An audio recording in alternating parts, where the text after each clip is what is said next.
don't have a rigor in our humanities, in our colleges, in our universities, where they understand what the science of archaeology is. Christianity or Islam, we never said you convert.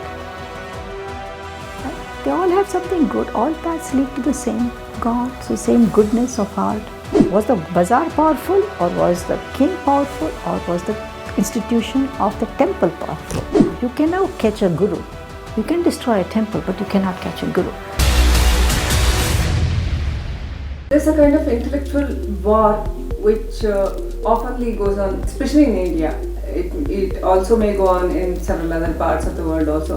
But in India, what happens? If someone or any great scientist or any great archaeologist, any great historian, if he says something, he proves something, in later years, somebody else will come up and he will just negate it. Then someone else will come up and negate the second argument. Just the argument after argument, it just goes on like that. There's no authentication on that. Now, for example, Krishna is a historical character. We should have had him in our history books. But it has what has happened in India is negation is of course a common even there. I mean, like, we try to prove something and we are trying to prove something in this way, but you should see who has done it scientifically, logically, objectively, without an agenda, right? He never had an agenda. Even, and people call him that he interpreted, he was reading in the script. He started reading in the script in 1960s when I was in my first year of college. Everything was spread, and that was way before Hindutva, right? There was no such thing word at all. But he just kept working and said it. And now they accuse him, oh, is he Hindutva? He didn't even understand the meaning of that. I'm looking at people, I'm looking at script, I'm looking at language. That's all. So we don't have a rigor in our humanities, in our colleges, in our universities, where they understand what the science of archaeology is, what is the science of history is. Right? It is a mode of inquiring. It is a way of inquiring. What is sociology? What is caste system? A way of inquiring, right, with evidences and facts. And these evidences of archaeology, texts, oral tradition is a document for us, right? And all those inscriptions, right? And what comes in music, what comes in Dasa Sahitya, whatever it is, these are evidences, right? So they are not trained because all of us go to sciences. All of us, where are those historians, right? There are some good historians and there are very few, extremely few. Similarly, Indians in history, ancient history and Indian studies are very few in America. We are 5 of us, while all the rest of those who study Indian history, they are 99%. We don't even get an Indian student when I'm teaching Indian history. Very rare. They are interested. Because there is a saying that you should know about others' history so that you can make judgment about your own history, right? So if we have a comparative way of understanding our history and Greek history, or Roman history, right, or Chinese history, now we understand. So whenever we teach, we are teaching it comparatively. Egypt did this, Egypt had pyramids, yes, they had scientific that. They are known for that. We are known for this type. We are known for our temple construction. Right? We are known for our sculptures if you understand it. If you don't understand it, they will all say it's erotic and big women standing. That's all.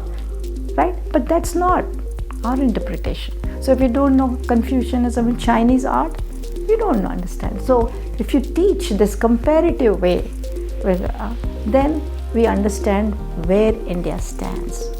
So in all other universities that I have taught, and learned in UCLA or wherever, we teach comparatively.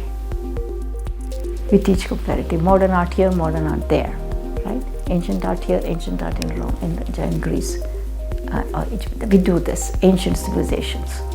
Here, everything has been snubbed as mythology. Everything before 1,000 years ago, it just belongs to mythology, and everything is just about storytelling, you know. No, that is not true. Mythology is because Krishna itself proves that mythology has become pages of history. And you should understand, for example, if Shiva is there, if we have created gods, it is nothing but our visualization, our way, just like how we have visualization of so many other, the sun god in there, and the Chinese Taoist god, they also have visualizations, right? The Egyptian, the underworld god, the god of death, they also have the same thing, right? So man creates his own reality. Reality is not out there. He has to create a reality. I have to make sense of what this world is, why we all die, why we all live, why we all are born, right? So for that, we understand there is a higher power, and so we have created, it's like a different departments. If you want wealth, go to Lakshmi, go and ask her, she'll give you. So it's very consoling, right? If you don't want that consolation, that's fine, go to another philosophy. But all shades of thought are already here, right? They're already here.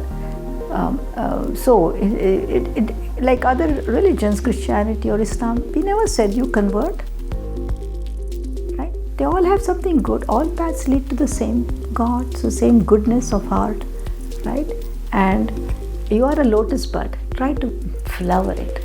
Let the Shakti come out in you and flower it in action and thought, right? So this appeals more to our students over there, right? So I also teach yoga for psychological transformation, right? I teach Indian temple architecture and that, and they said we want to learn more about it. Recently, you have written this book. Why did you write this, and what is it all about? Oh, this is all about Vijayanagar. Okay, so this was written earlier, long time ago.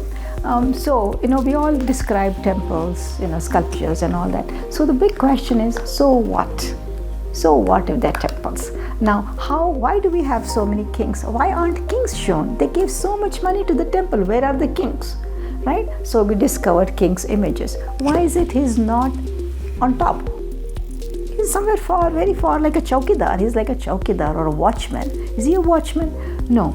Right? Who was great? God was great, right? In the temple. The gods are there all the time.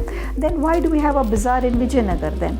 Right? So was the bazaar powerful, or was the king powerful, or was the institution of the temple powerful, right? So we said that here they're all independent, but there's a network of power relations, and they all worked peacefully together, right? So this part of the Vijayanagar area where the palaces and all excavations have been done is the king's side, and that side these are all the huge temple cities.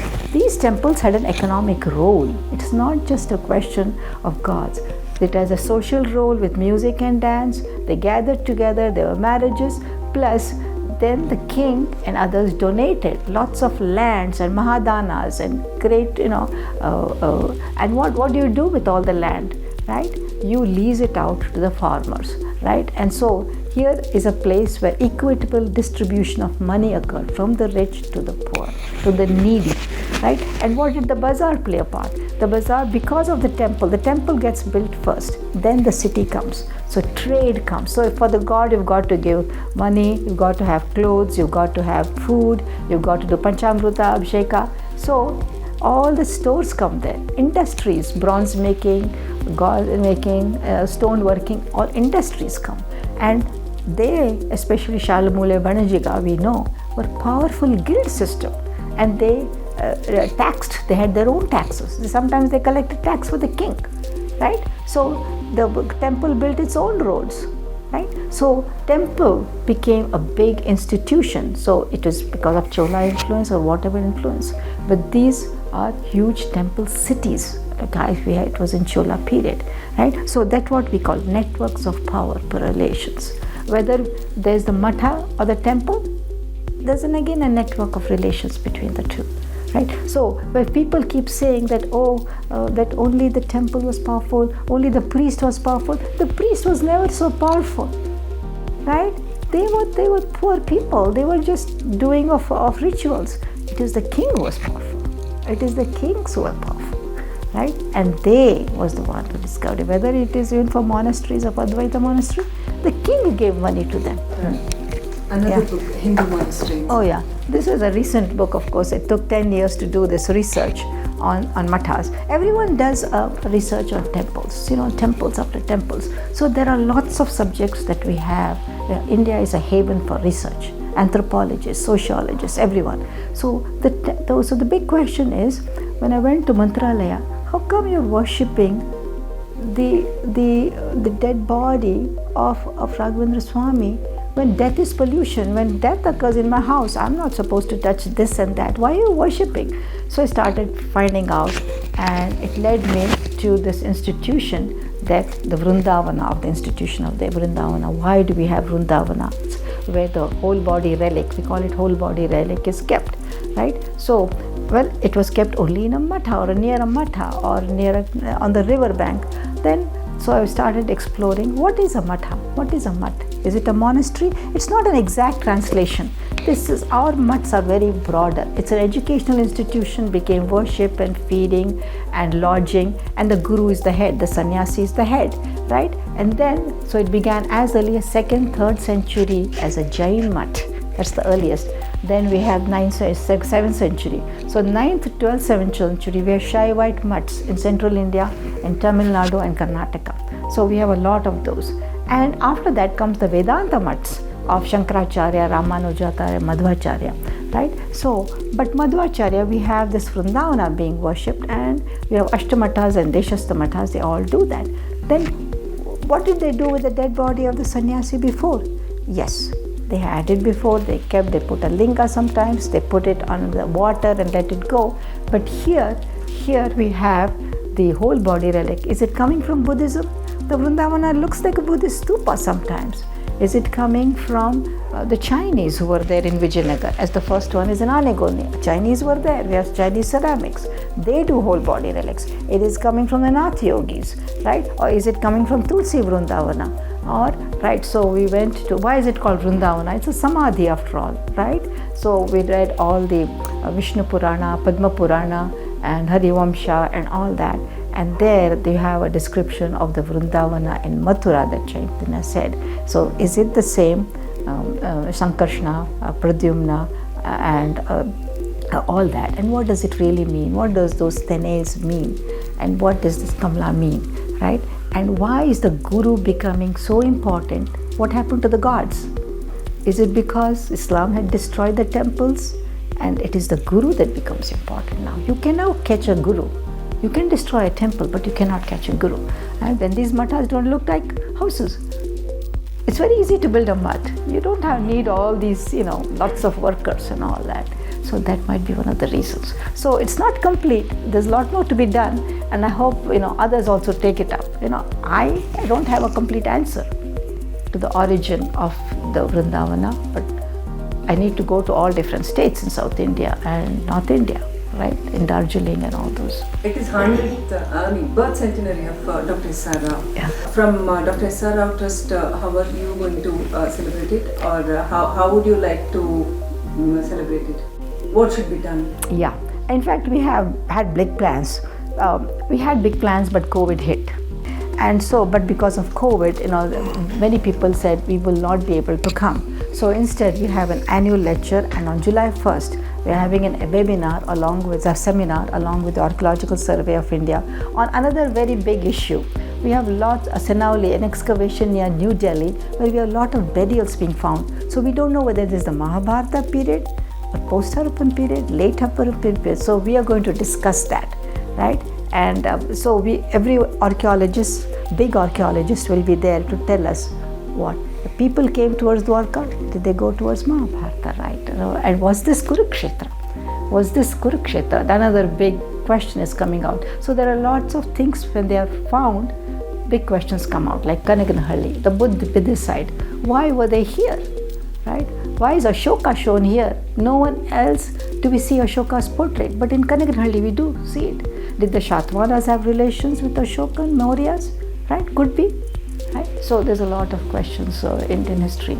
And then we are going to, install a scholarship through our foundation for either PhD student, who goes into this field, and a lot more. We are going to publish what we are going to do, and we are writing another book on Dwarka itself, on Krishna's Dwarka, and trying to connect it with Mahabharata and Krishna as a god as well, right? So the very fact that he's human does not say that he's not a god. He's still a god for me.